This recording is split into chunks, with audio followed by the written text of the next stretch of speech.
bars in a rave. Man, I go hard, less than 10. Hello, good day, people. Good day, one and all. It's your boy SV Carbaholic, and I'm back on hosting duty. Yes, I know we've been gone for a minute.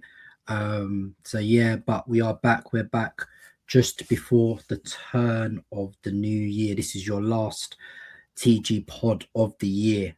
So you know, back again. Merry Christmas to you guys if we didn't hear from you. Season's greetings to those who don't celebrate. So yeah, good to speak to you all, one and all. Yeah, been a bit of a difficult period because just getting people together. You know what it's like over this period, over the break.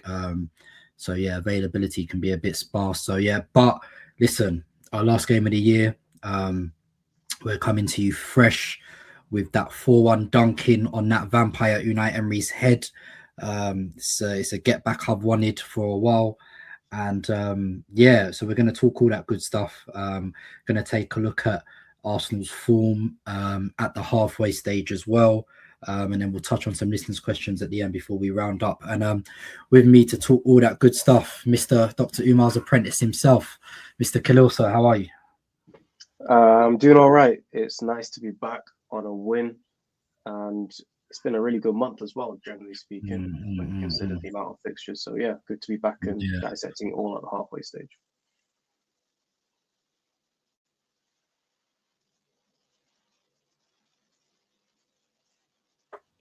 Yeah, to your point, I don't know if this was like our fifth or sixth fixture of the month, and we are on a 5-game winning. Prior to this game, we were on a 5-game winning run. If you want to include the cup win against Palace, even though I know that finished as a draw, but we went through, so technically still our W. So yeah, we were heading into the last fixture of the year. We were top by 2 points. The gap has been closed. I know we have actually been picking up points, even though it hasn't always felt like it. So, if this is our blip period where we're not playing as well, but we're still managing to get off the W's, I'm okay with that. That said, I think we have had some decent performances of recent.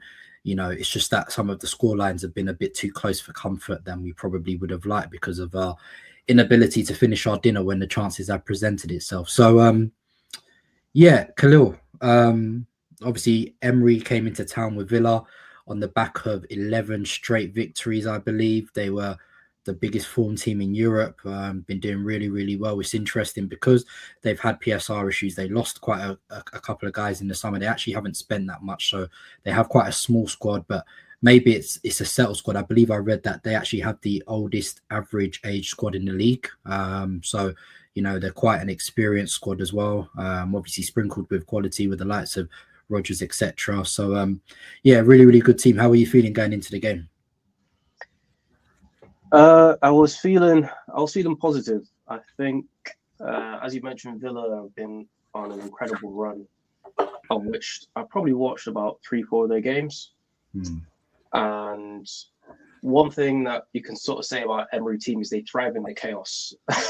There's been a number of games that they do manage to, hang in there when things aren't going their way. They've gone a couple goals down a couple of those games, but they just have that resilience, and they've got the attacking firepower, and they heavily lean into that transitional aspect of their game to sort of capitalize on when game states are a bit in flux. And I obviously watched the Chelsea game, and that's exactly what happened. Chelsea dominated them first half. Second half made a few changes. They come away with the win. So in my mind, I was expecting for us that if we're gonna get a positive result, we definitely need to take advantage of the periods where we would be dominant, especially first half, because that's what I was anticipating. The big news that came out pre-game was Declan Rice's injury. That did have me worried.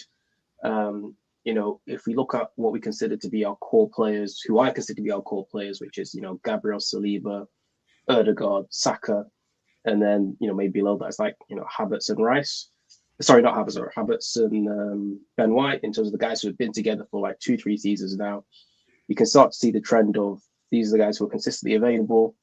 They're getting more injuries now, and you're hoping that Rice isn't going to be out for too long, and you're hoping that we can adjust without him, because you look at that Villa midfield, although Kamara was suspended, you're worried about guys on like Kamara Donala's quality, where if the game gets very transitional, you're worried like Marino, Odegaard, can they sort of hang with that transitionality that they may bring? So that was the main worry. But even outside of that, our injury list is getting shorter. So I thought we definitely had enough for us to win. And so I was fully expecting the 3 points. And in terms of the content of the title race, even though I don't believe Villa will be there at the business end of the season, they're there at the moment. And momentum is a big thing. And you want to be able to demonstrate, especially when you consider our results against our other top 6 rivals so far. You want to show that, we can put a marker down and really show our quality in a big game like this. So I'm very happy with how it turned out. Yeah, so obviously on Rice, the news that did break that he had a knee injury. It doesn't, based on what Arteta said post-match, that he got a kick on the knee in the Brighton game, so they're waiting for the swelling to come down. So it doesn't seem as serious as what we potentially hoped, and that's key, especially with the amount of fixtures we've got coming up in January and February as well. The Rice is legit irreplaceable. You can't get another one of him. So hopefully, it might even be a case of we sit him down for Bournemouth at the weekend as well. But yeah, we'll see how that goes. Let's sort of transition into the first half and what actually happened. Obviously, we spoke about Rice not being available. We lined up with Zubimendi, Marino, Odegaard. People will say that's the Sociedad midfield. So good on the ball, but potentially can be hit in transition, and it appeared to be that case with the way the game started. I think we took a while to get to grips with Villa. They do defend in a mid block, very compact in a 4-4-2 shape. They leave Rodgers and Watkins right up there, so they've got, to your point, that threat immediately if the ball breaks. And then, boy, I just saw Onana cosplaying as Patrick Vieira a few times in that first half. It was worrying. But we did seem to ride that initial 15-20 minute wave. And I know some would say we probably should have gone behind, that one in the first half where I think Gabriel plays the ball into Gyökeres. What should be a bounce pass back to the forward. He gets robbed. Konsa drives forward, he plays it in, and really Watkins should tuck that, and that should be 1-0. So it's a big let off for us. But yeah, obviously after that we do get into the game ourselves. We have a couple chances, 2 Gyökeres headers. I think were probably our main bits from that first half, in which we were quite jointy and bitty. I think he should have definitely scored the first one for me.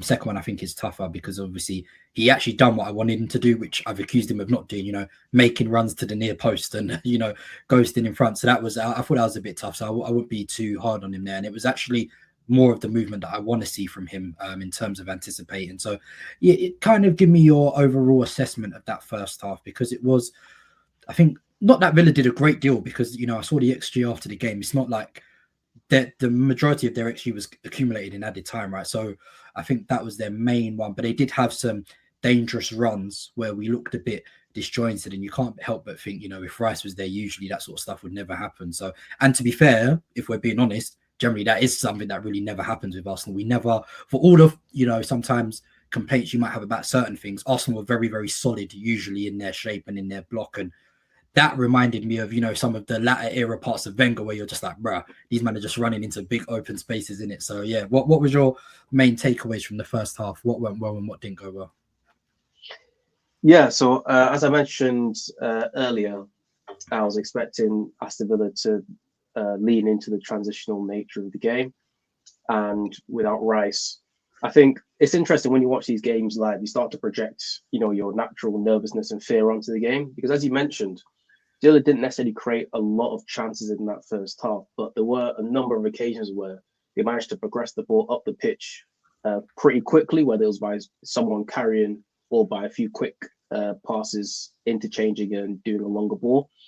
I thought it was pretty brave of us to still press pretty high, and I think that's what allowed, or I'd say Villa managed to get around our high press initially to allow for those transition opportunities. But again, aside from that Watkins chance that you referenced, they were able to get to that final third but not do much with it. So at that point, you know, I was a little bit concerned, but I still felt as if we were still enough in the game and still sort of creating our own opportunities as referenced. You know, the 2 Gyökeres chances for things to be sort of to be positive about, really. And I think as the half wore on, I think we definitely had more and more control, and we were definitely pushing Villa back and had generally more control in dangerous areas. And I think there were obviously tactics by Villa.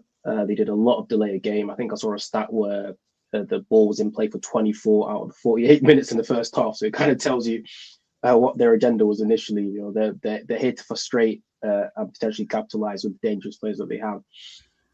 And yeah, I think again, you remember the context. It's a midweek game. It's in the middle of a bunch of games. So again, to expect sort of the level of control and dominance that we're usually accustomed to in these sort of games, I think you kind of have to accept that there will be gaps appearing, and it's how you deal with that, how you deal with your 1v1 duels in those scenarios. Because again, I remember Saliba made a crucial interception when the ball went out wide to Sancho, and he attempted to square for Watkins. So again, that's where you want your individual players, our defensive players especially, of quality, to be able to win those very, very key duels. Because again, if that game state switches, then all of a sudden it's a completely different game, and you can feel the nervous energy in the crowd, I guess, which is not unusual for the Emirates at times. But again, it's those crucial moments that we managed to stay calm and stay on top of and come out positive.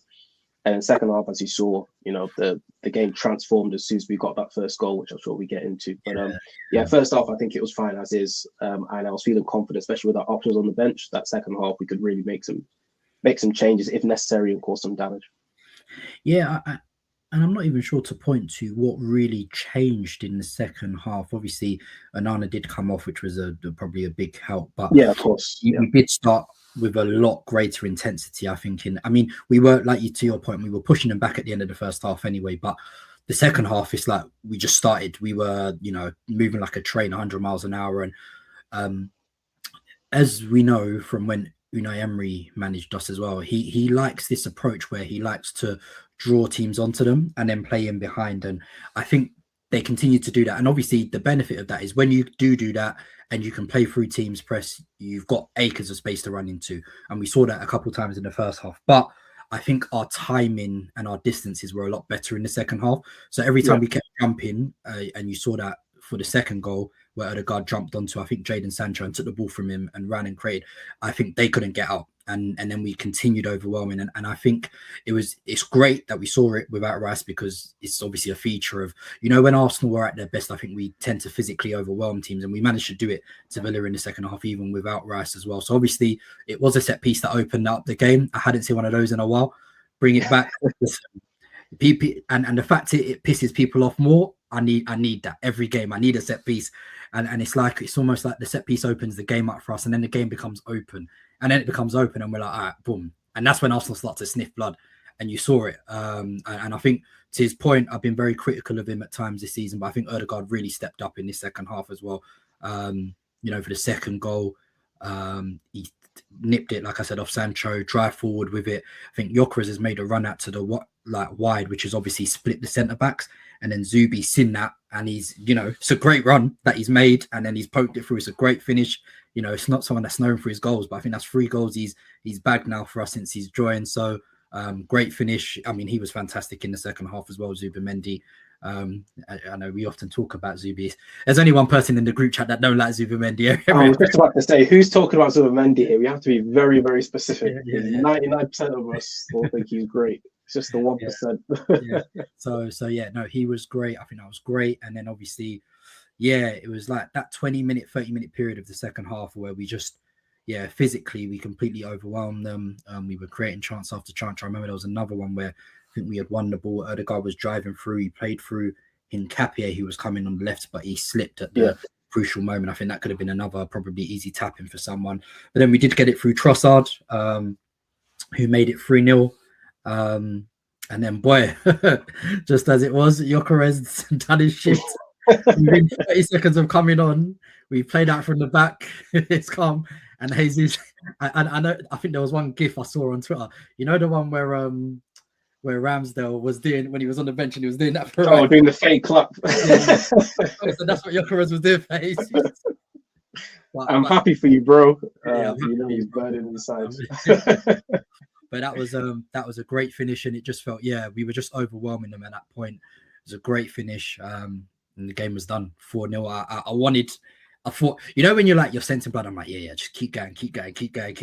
And I think Villa could sense it as well. Like, you know, certain times in life, like you just know where the team's better than you, and there's nothing you can do to stop them. Like they're just fully overwhelming you. So how did you find that period? I guess from pretty much straight after half time till around like 75 minutes, which was just wave after wave of Arsenal. So you referenced us smelling blood, and just to reverse a bit. As this incarnation of the past 2-3 seasons of Arsenal Football Club is we go through phases where we complain about chance creation.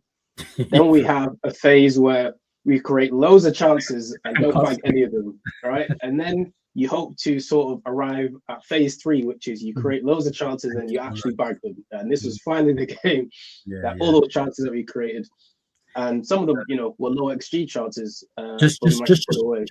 Just on that, it's eerily similar to like the second half of the 23-24 season as well. Do you remember? I think we were going through a tough period where we were actually creating, but then we just kept missing bare chances. I think we went out the FA Cup, I remember, because we battered Liverpool like in the FA Cup game, and we just didn't take no chances. We ended up losing like 2-0. We lost to West Ham at home. We created 20 odd shots on goal, missed all of them. We lost away to Fulham. We lost like about 3 games over the period, but then like and then we hit the Dubai lick, and then we came from Dubai, and then we just started licking off, like teams were just leaving the stadium. So boy, if this is, to your point, phase 3, where, you know, and I think it should work, right? Because always better. Like I think, to your point, the worst place to be in is when you're just not creating anything, full stop. So, and you're relying on moments to get you through. Cool, probably had that. Then we, you know, bit of a rough patch. But now we've actually, I'd say the last few games, we've actually been creating more than enough. Like I was at the Brighton game at the weekend where at the end of the first half, we had 15 shots to their 0. Like as any serious team, the game is already finished, bro. Like the game shouldn't even be in question at that point. Like, so yeah, it was great that we really, and I saw it because I follow that XG philosopher thing as well. Like, Villa scored one goal from like 9.5 XG or something ridiculous. Like, right. And in my head, I'm just thinking, right, we need to cash in on Emery and Slot. Those are the games I was thinking of in my head. I need us to cash in. So yeah, I really hope this is like maybe like another 23-24 period coming up where we just go on a run and we just start slapping teams, because like I said, when you create enough, eventually the tide should turn. Like you can't just keep finishing as badly as we can. So no, it was really, really great to do that. Obviously, we won't dwell on it too much. Game goes into added. Well, obviously, we make loads of changes. Game's pretty much done and dusted. Goes into added time, and if I have one complaint, it's that we do seem to have developed a bad habit this season of switching off late, and I don't really know where that's come from.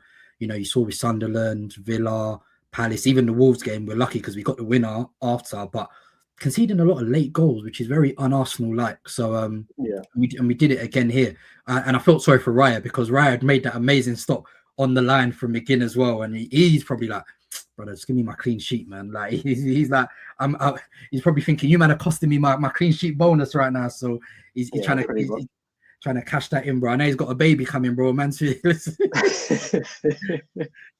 but yeah, I mean, it's a minor complaint. In a game you win 4-1, and you beat the team third, you know, you can't really complain. There's been a few occasions at the Emirates where we've had a dominant first half, but haven't necessarily made the breakthrough. Yeah. And as a fan, you sit there and you start thinking about how the second half is going to go. And in some of these games, once we've gotten the first goal in the second half, the floodgates open. I mean, the one that comes to mind outside of yesterday, you think of Atletico Madrid at home. Played well. As soon as that set piece, you know, broke the deadlock, another 3 comes after that. You know, Madrid at home, obviously the Rice free kicks. But first half, great, loads of chances, didn't bag the set piece goal, and then suddenly it's 2-3-0. Yeah. I think City at home as well. Last season we won 5-1. I know we scored first half, but again, played well. there's a bit of a lull, and then the floodgates go. So, like you said, we're hoping that we're in the phase where, because our chance creation has been shown to be sustainable, and we have that set piece threat, and Gabriel's returned as well to further add to that set piece threat, is that we sort of keep going. Like, we don't get too disheartened. Of course, you want the game to be put away early, and we have had an unfortunate habit of letting these games drift, which has had the knock-on effect of these some of these games where we've conceded late.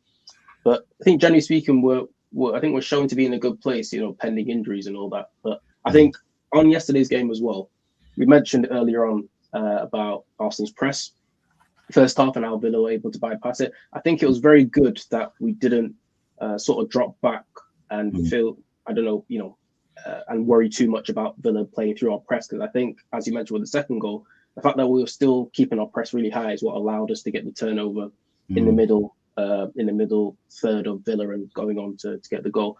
And you mentioned Odegaard as Mendy, both two excellent performances. I think I've been a critique of Odegaard for probably longer than most in the group, and my thing was he has such good quality on the ball, but I feel as if when he receives the ball in the final third, he himself as an entity has not been effective or dangerous enough. And I don't just mean that in terms of goals. I mean in terms of I need key passes, I need slide rule passes. We were just debating in the group before this about how when Odegaard's that floated cross that people don't like, it can get very frustrating. But when he tends to pick up the ball in the left channel, he does have the ability to whip it and make it quite dangerous. And that was what led to the Trossard goal. It's similar to the goal we scored away at Luton, that Rice last-minute header. He does have that ability to swing the ball in at pace for guys to attack it. And we just need more of that, really. I mean, he's our captain, he's our leader. We appreciate everything he does in terms of his organization on the pitch of our press and all that. But again, you're at Arsenal because you have qualities that other midfielders don't. And that's what we need to see from you. So I'm very happy to see that performance. And I'm hoping it's the start or the rebirth of a consistent run of devastation in that final third, So I just want to say that. And so with Mendy, we're both in agreement on him. He is so crucial to how the rest of our season pans out, because as good as our depth is in most areas of the pitch, he is the one where I really do feel we will struggle if he goes down injured. He's been a seamless transition, both in possession of the ball and his ability to progress it. But again, he's been very competent in defensive duels, in covering space. He's shown to be adequate in the air as well, all things that you naturally worry about with a player of his stature and his demeanor coming into England in his first season.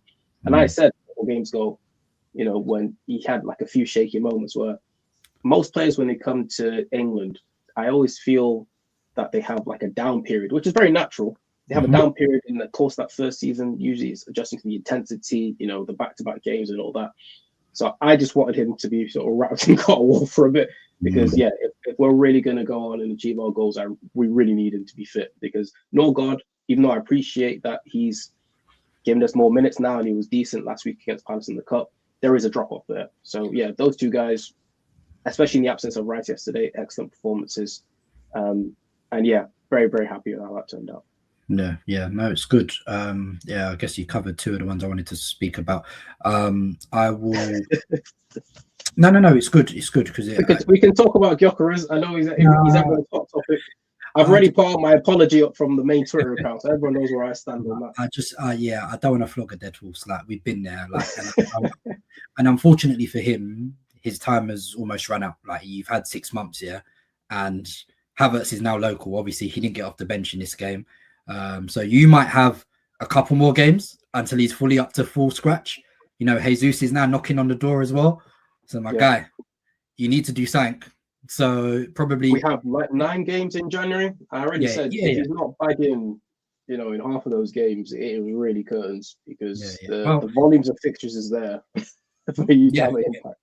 Yeah, and he's going to probably start again against Bournemouth at the weekend. So you need to leave with something, my guy, because you can't just keep holding on, waiting for a pen, bro, because it's not every pen you deserve to get.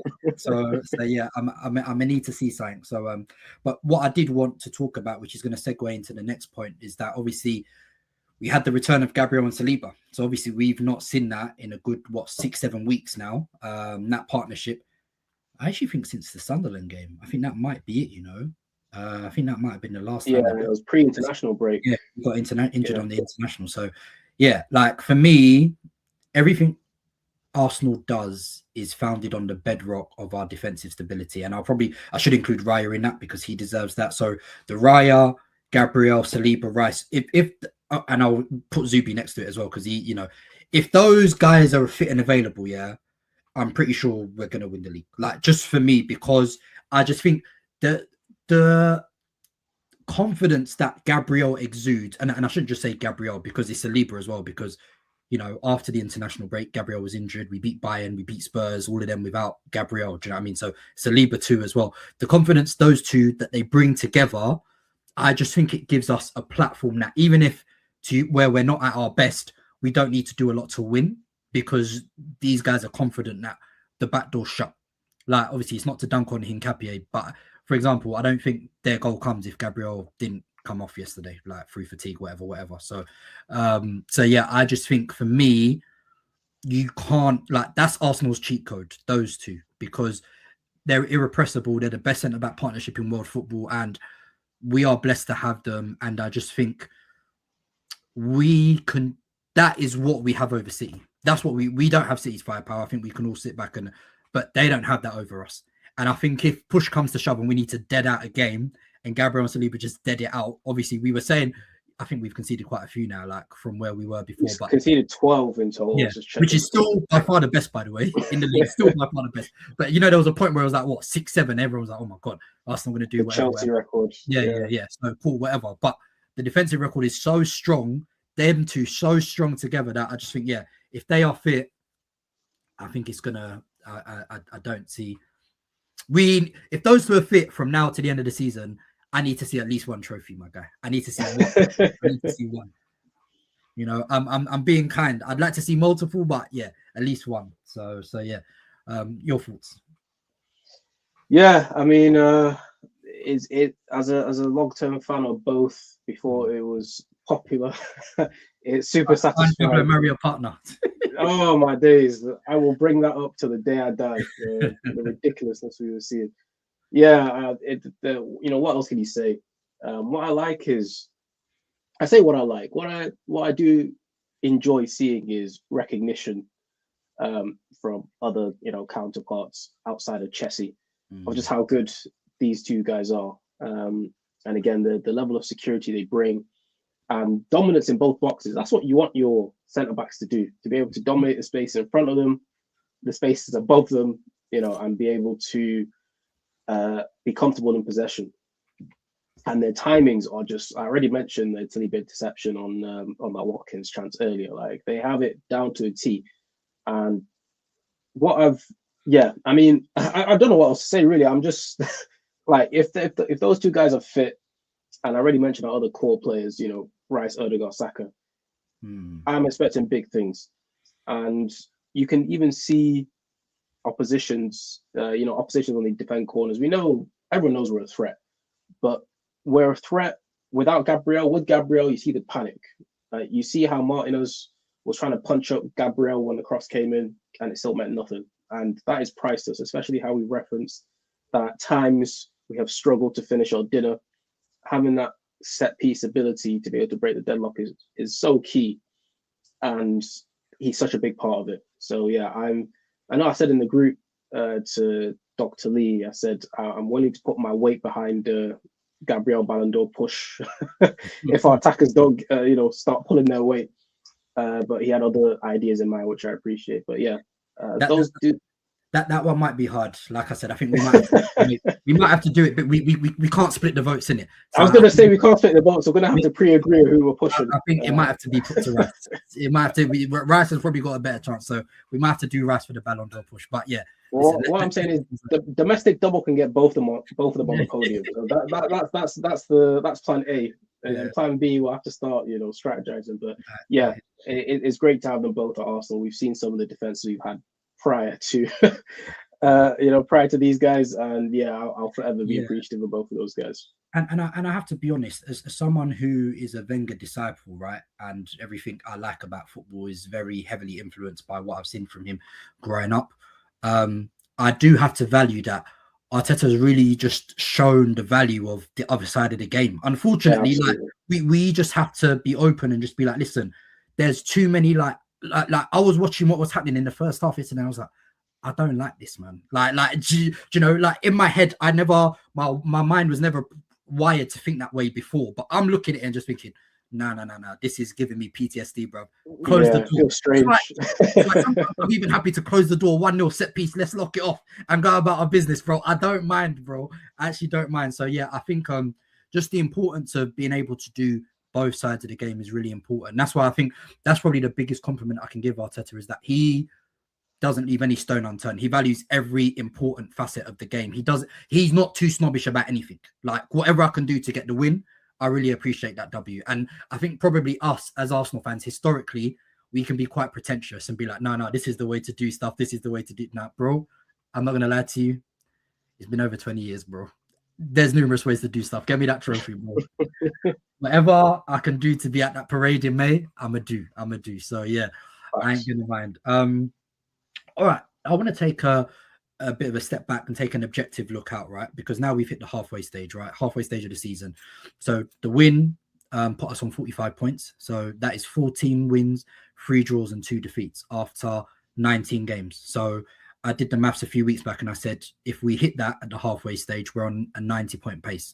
So basically, if we replicate that in the second half of the season, we'll end up on 90 points. Now, obviously, I've canvassed the group a few times and many don't agree that you will need 90 to win it. A lot think 85 will win it, which is interesting, obviously. And I guess a lot remains to be seen dependent on how City either evolve or don't evolve, right? Because City, if they win their next game, will be on 43. So that is, 86-point pace, right? For the season. So, yeah.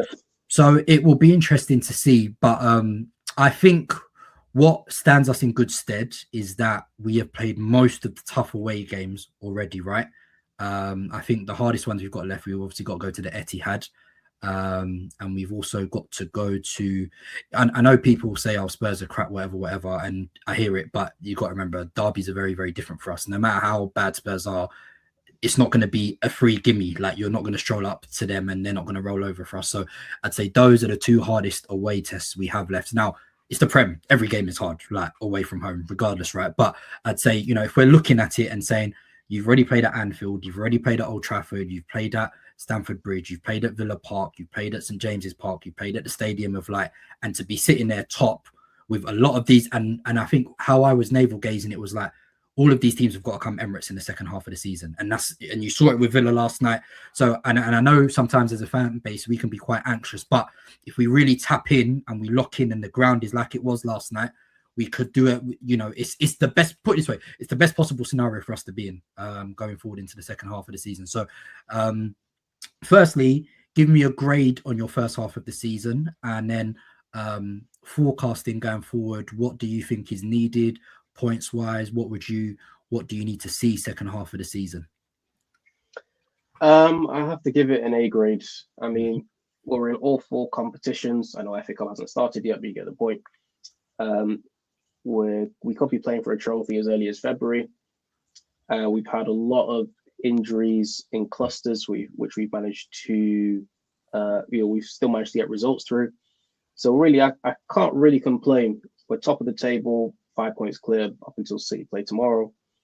And I mean, at the beginning of the season, when we talked about, there's a lot of expectation, and currently we are meeting expectations. So I can't find any significant critique to downgrade it from an A so far.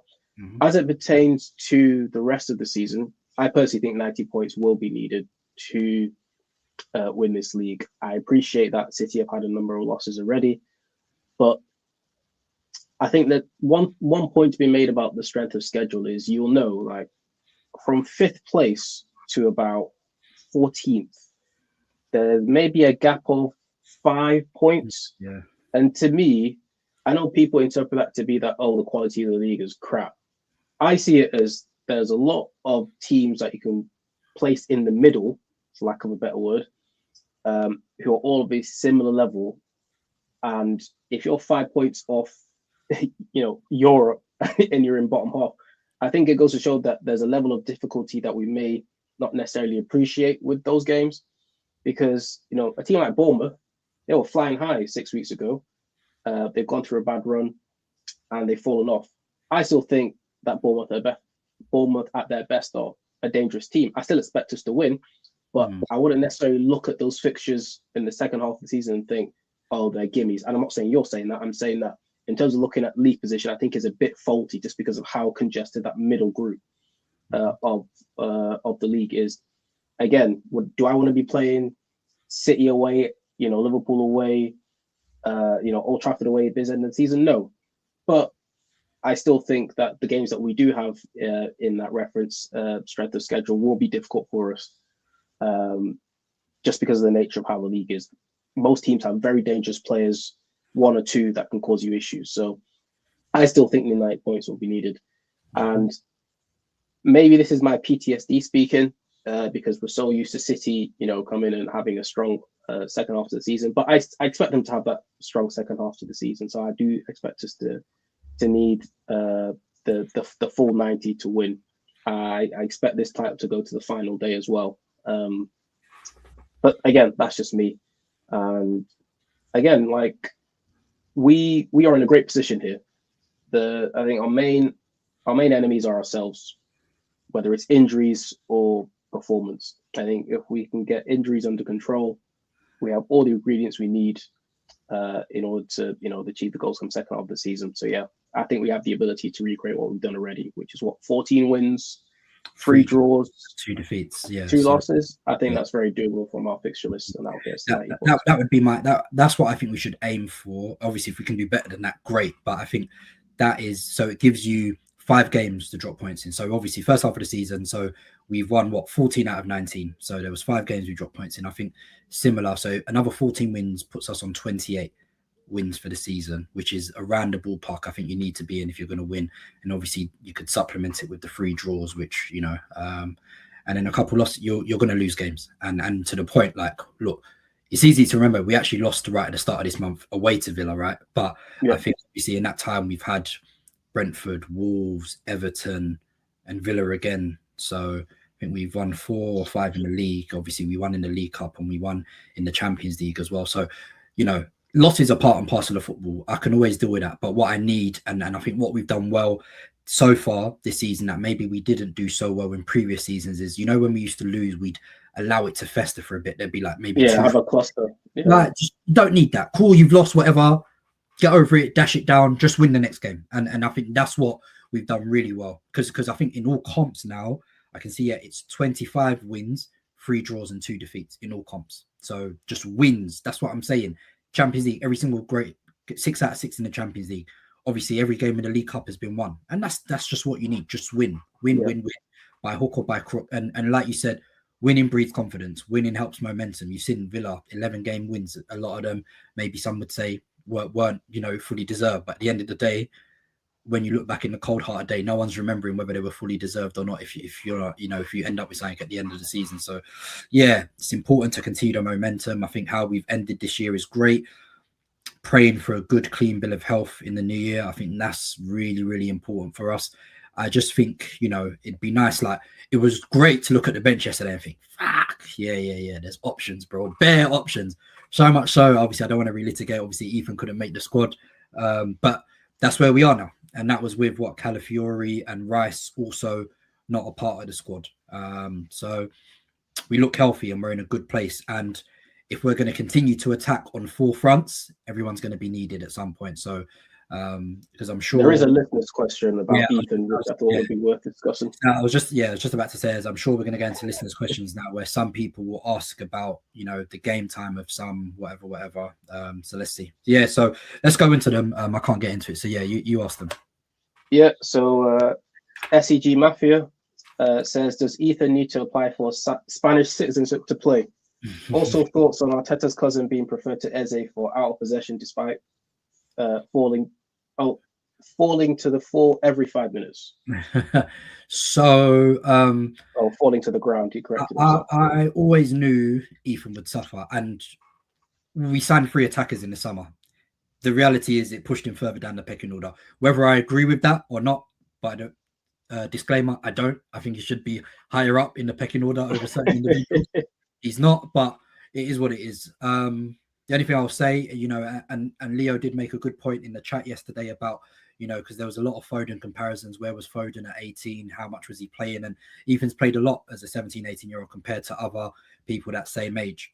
So I understand that. I guess the counterpoint would be that, Foden was sitting behind Bernardo, David Silva, Gundogan, KDB. Do you know what I mean? So some of the options maybe Ethan is sitting behind aren't as good.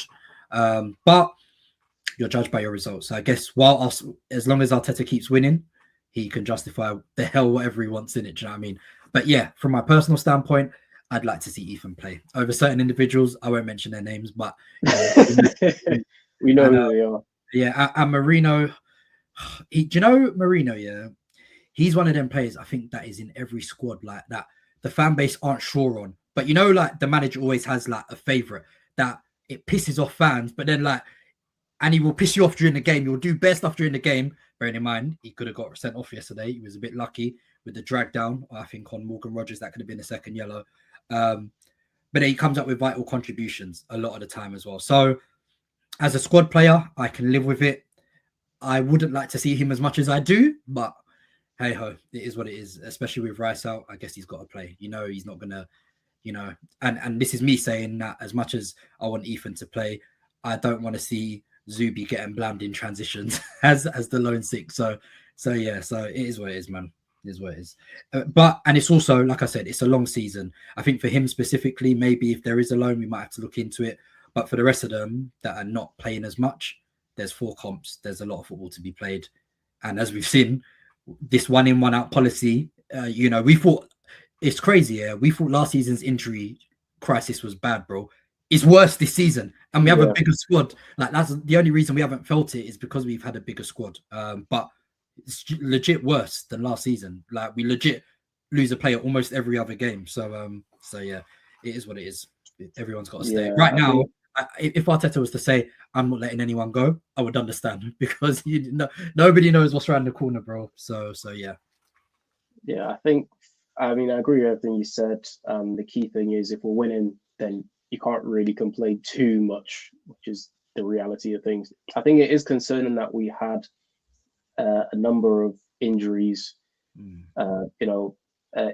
the positions that Ethan could play and still didn't manage to get minutes. So I do think that is a concern for people who are fans of Ethan. And it's going to be interesting to see how that plays out because we do have a big squad, but if you're not even getting minutes when the other guys are categorically unavailable, it says something to whether Arteta doesn't trust him in his ability to carry out instruction, or he's not training well. And I don't want to start making negative assumptions about players because they're not playing. He's a young player. He's 18 going 19. He's a big talent. I think if he sticks at it, I think the talent will speak for itself eventually. Yeah. Another question we've got here, Morpheus Z. Can we revisit the sudden Unai Emery revisionism? When did he earn the second best coach in the league accolade? Villa's FA Cup exit in May, they blamed it on fatigue. Villa failed to beat United last day of the season to qualify for UCL. They said it was Martinez's fault. I'm noticing. Let me go first with this one because I tweeted this out the other day and it remains true. Since Arsenal sacked Unai Emery in 2019, Man United, Chelsea, Spurs, right? Liverpool replaced the manager, so it's different. Every single one of these clubs have either sacked or they've had managers resign on 3 or 4 separate occasions, right? And not once have you ever heard any of their fan bases or pundits in the media advocate for Unai Emery to get these jobs. There's a reason behind that. He is a good coach with a good resume, right? You see it in his Europa League wins. But there is a reason why the 2 times he went to super clubs or big clubs, it didn't work out because he is a manager that leads into chaos. He leads into being an underdog. And at PSG and Arsenal, that can't run. But again, anytime he goes on a good run, we hear about how great he was and how unfortunate that he was treated at Arsenal. Hey, if you love him that much, why don't you take him? Bro, hire him then. Hire him then. Hire him, bro. Bro, you will not know and you will not gaslight me. I know what I saw. Those 18 months of terrorism, Lucas Torreira at 10, man having to sit at the Emirates and seeing Huddersfield blam 15 shots at our goal. I was there. Watford recording their highest ever shots total in a Premier League game against 30. Listen, and before we even talk about Baku, bro, the crimes that Brada has done against Arsenal Football Club, yeah, good for him. You're doing well at Villa. Good for you, bro. But no one could ever tell me, yeah, that the most depressed I've ever been watching Arsenal was when he was manager, by far. And this is not to say Arteta's been perfect and that there aren't things that we could, get at him for. But bro, it is night and day, bro. I think I tweeted before, bro. It was around the time I got married, yeah, brother. There were games I would follow my life back here, bro, that I had zero interest in watching. I have never done that in my life, bro, where I thought, should I watch today or should I go with my wife to IKEA, bro? Bro. Yeah. I can't stand it. The maddest thing is, whenever I rant about Unai Emery, I never ever mention Baku. And the reason that is because I've completely wiped it from my mind. It was that bad that I don't even bring it up. It's only when you mention it that I have to remind myself of the trauma I went through sitting through that final. So yeah, there's absolutely nothing anyone can tell me about Unai Emery and what we should or should not have done at that time. He's at Villa. Let him rest. They can have him. Yeah. All right. I'll do 2 more questions. I'll do 3 more questions because one of them isn't a question. Stina Blacksteinus, regular listener, shout him out. Not a question, but can you guys laugh at Chelsea Hour again? Listen.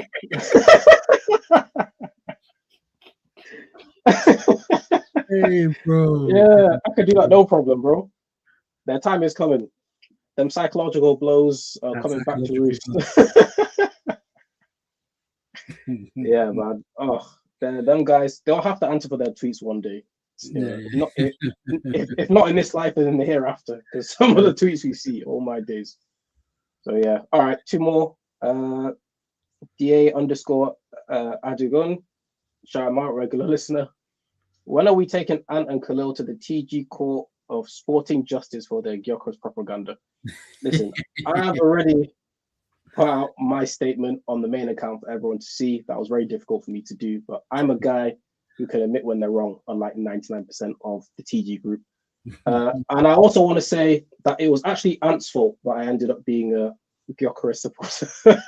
Because you need to understand, this guy was coming into the group on a random Thursday at 8:30 p.m. today. I've just watched 65 Gyökeres games, over the last week. This guy's actually it, But yeah, I mean, I'm like I said, I've got no problem admitting when I'm wrong. And again, even when we did the tapes, I clearly said this guy has technical deficiencies, which I accept and acknowledge from day one. However, there are things that I expect him to be good at to mitigate against that. And those things were, I expect him to at least get physical separation from his defenders, either in behind or with his movement. And he categorically has not been able to do that so far. And it's so glaring to see. And that is what's been super disheartening for me as a guy who championed him. So yeah, either he puts up the goals, which I severely doubt, or it's curtains, as you've already mentioned. And on the other hand, if you at him at his Twitter account, I'm sure he will give you a response. All right, one more question. King Keshi 13, is it safe to assume now that Saka will probably never be a 20-goal a season wide man in the mold of Salah due to his lack of ruthlessness / finishing ability? He seems to be more of a creative type who knits everything together in attack like Di Maria. Do you want to take this one? I'm gonna say it quietly because we're on here, bro. But what? Bro, his finishing is rattling me, bro. Get out of here. We don't do Saka slander on the main part. bro. No. Okay, cool. But we have to be objective, yeah. And I love Saka more than anything, but he's left a lot of goals on the table this season alone. Yeah. I can think of a good 5 to 7, and there's legit zero excuse for it. So, and I have to be like, because if it was anybody else, I'd be calling it out. My guy, you got to finish your dinner, bro, because I need to put you in certain conversations. But for me to help you, you have to help me. And right now, you're not helping me help you. So So my guy, please, man. I don't know what's happened.